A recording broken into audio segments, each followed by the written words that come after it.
What's up guys, my name is John Evans. I coach 3 of the highest jumpers in the world, Isaiah Rivera, Donovan Hawkins, and Tony Crosby, along with helping thousands and thousands of athletes over the last 6 years improve their verticals, transform athleticism, help them be more athletic, more confident, healthier, etc., etc., etc. Anyways, in today's video guys, I want to talk about the ever important penultimate step when it comes to 1-foot jumping.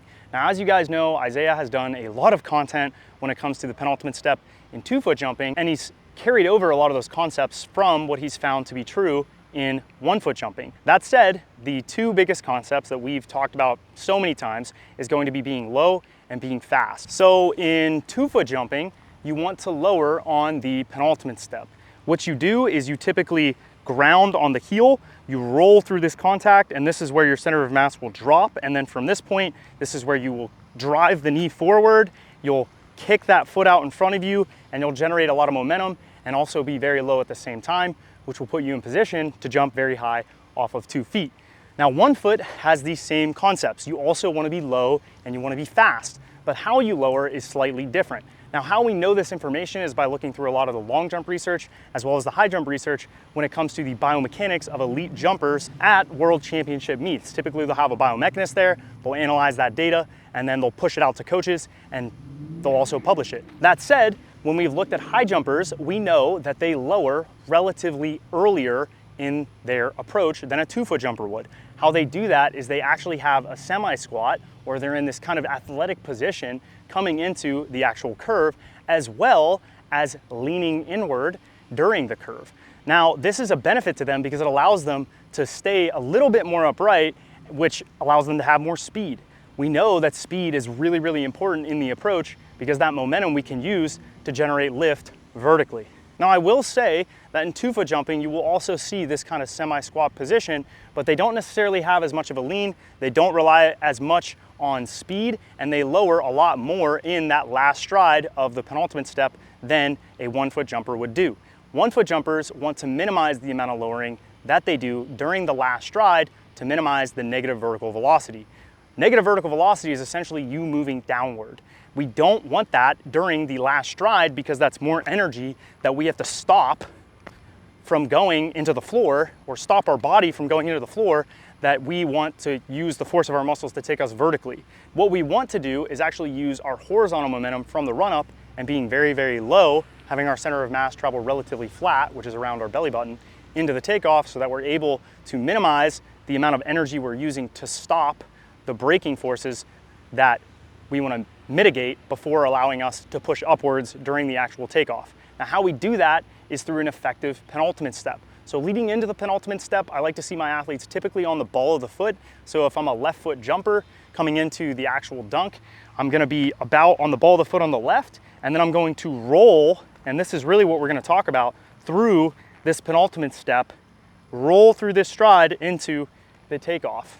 So when I'm jumping off of my left leg, I like to frame it in terms of how I high jump oftentimes. So I'm coming from the right side of the rim, the same way that I would a high jump approach, jumping off my left leg. It just kind of helps me set up some of the positioning. Now again, a lot of what we know about 1-foot jumping actually comes from high jump.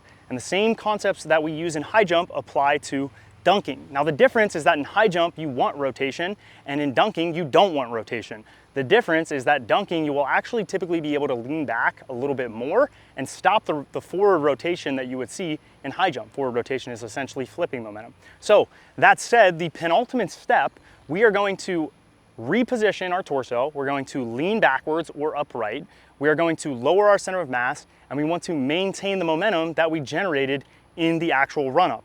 Now, dunking is typically 4 strides. So during that stride, those 4 strides, you sometimes might have a gallop in. You guys have probably noticed me do that. And it allows me to generate a little bit of momentum before getting into my rhythm of those last 3 to 4 strides and getting into this penultimate step. So the number 1 key, or the most important thing, is to make sure that you have a rolling contact through that penultimate step. You need to contact on your heel, be relatively low at this point, and roll your foot through this contact, okay? If you can't do this, if you can't even do this walking, you're gonna really struggle with 1-foot jumping. You need to be strong enough in that penultimate step leg to handle being relatively low or in this kind of semi-squat position or low lunge position.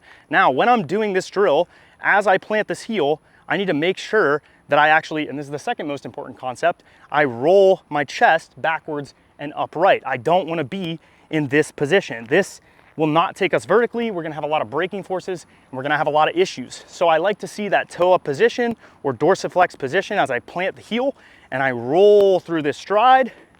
The knee kind of dips to the ground. You see a nice bridge in the back.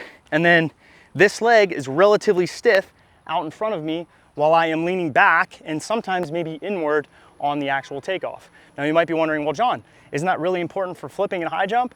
Yes, but we actually are gonna mitigate that when we do a dunk. Now, if you ran fast enough and you're a speed jumper, yeah, you probably would flip, especially if you were relatively upright. But if you lean back far enough, you have a big arm drive and a big leg swing, you obviously won't see that somersault nearly as much, and it makes dunking a lot easier when it comes to translating that forward momentum vertically. So again, we're here, we're rolling through this stride, nice and low. I like to see the knee in this semi-flexed position, planting on the heel. And then what else I like to see is this hip move forward during the penultimate step. So I'm rolling here, you can see I'm in flexion. And then what happens is as I come knee to knee and forward, and I plant the heel of the takeoff leg, I'm staying low, I'm maintaining my momentum moving forward, and I'm pushing this right hip, if I'm a left leg jumper, this right hip forward.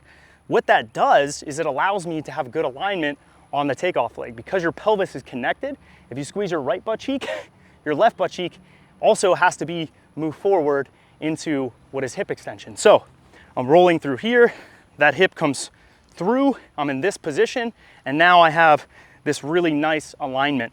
I have this very stiff leg, I'm relatively upright and leaned back, and I'm in a really nice takeoff position to be able to transfer that horizontal momentum vertically. So big concepts, like I said, you need to have a rolling contact. You need to make sure that you're not braking too much.